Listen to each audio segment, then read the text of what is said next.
ہم سے غلطی ہوئی کہ ہم ٹکڑوں میں بٹ گئے، ہم گروہوں میں بٹ گئے، اور اس کا نتیجہ کیا ہے؟ آج پوری امت زخم زخم ہے، پوری امت لہو لہو ہے۔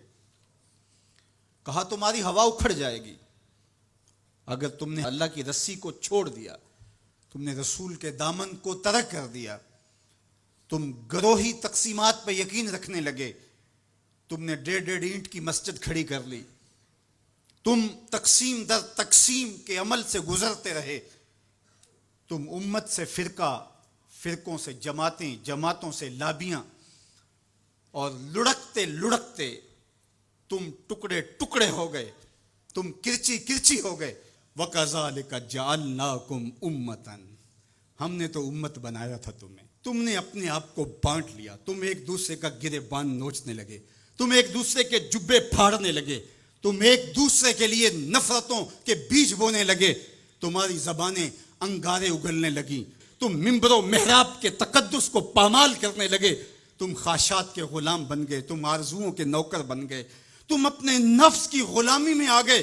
تم تو غلام تھے آمنہ کے لال کے، تم نے کب سے نفس کی غلامی اختیار کر لی، تم کب سے خواہش کے نوکر بن گئے، تم کب سے نفس کے بندے بن گئے۔ تم نے امت بننا ہے، تم نے رسول اللہ کا غلام بننا ہے۔ تمہارا لب و لہجہ بتائے ہم حضور کی امتی ہیں، تمہارا طرز زندگی بتائے تم حضور کی امتی ہو۔ تم ترازو پہ کچھ تول رہے ہو تو لوگ دوسری طرف بھی منہ کر کے کھڑے ہو جائیں، یہ غلط نہیں تول سکتا، یہ امت رسول ہے۔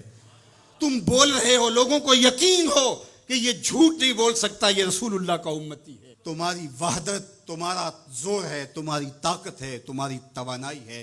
تو فرمایا وَكَذَلِكَ جَعَلْنَاكُمْ أُمَّةً، ہم نے تو امت بنایا تھا تمہیں۔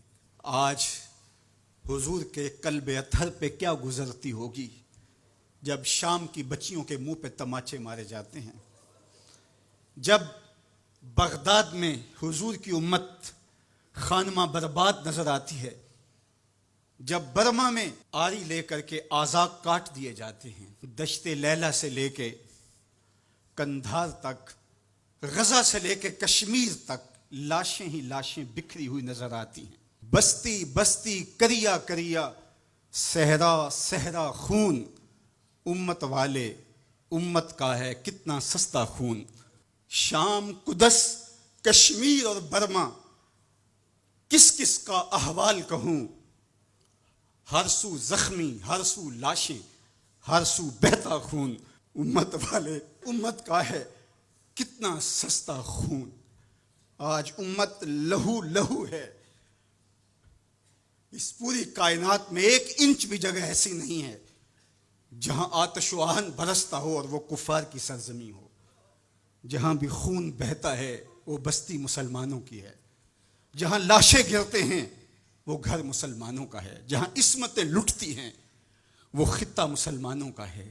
یہ ہمارے گناہوں کی سزا ہے جو ہم کاٹنے پہ مجبور ہیں، اور جب تک ہم امت نہیں بنتے تب تک رسوائیاں ہمارا مقدر ہوں گی۔ قوت عشق سے جب دہر میں اجالا نہیں ہوتا تو پستیوں کو بلندیوں سے بدلنے کا کرینہ آپ نہیں سیکھ سکتے۔ نام محمد کو تھام کر کے، امت کی وحدت کے تصور کو اجاگر کر کے، حضور کا پاکیزہ وجود جو امت کی وحدت کا ضامن ہے، اس سے بے لوث محبت کا رشتہ اور الفت کا ربط جب تک مضبوط نہیں ہوتا تب تک ہم ان مشکلات سے کبھی بھی نہیں نکل سکتے۔ 1000 فلسفے تراش لیں، 1000 منطقیں بگھار لیں، لیکن کوئی نتیجہ نہیں ہوگا۔ تمہیں نتیجہ تب ہی ملے گا جب حضور کے قلب اطہر کو آرام پہنچاؤ گے، جب امت بن جاؤ گے، جب حضور علیہ السلام سے وابستگی اپنا شعار زندگی بنا لو گے، تو پھر دہر میں اجالا اور روشنی حضور علیہ السلام کے نام کے صدقے سے نصیب ہوگی، اور تقدیر کا قاضی تمہاری سزائیں معاف کر دے گا، اور پھر نتیجہ تمہارے سامنے اس صورت میں نمودار ہوگا کہ تم بحر و بر کے مالک ٹھہرو گے، اور کائنات کے اندر حضور کے ساتھ وفا کے رشتے کے نتیجے کے اندر لوح بھی تمہارے ہاتھ میں ہوگا، قلم بھی تمہارا ہی مقدر ہوگا۔ لیکن شرط یہ ہے کہ تم صحیح معنی کے اندر امت بن جاؤ. وَأَنْتُمُ الْعَالَوْنَ إِن كُنتُم مُؤْمِنِينَ. یہ میرے رب کا وعدہ ہے اور میرے رب کے وعدے سچے ہوتے ہیں. کہا تم ان کے بن کے تو دیکھو، عزت کا تاج میں تمہارے سر پہ رکھوں گا.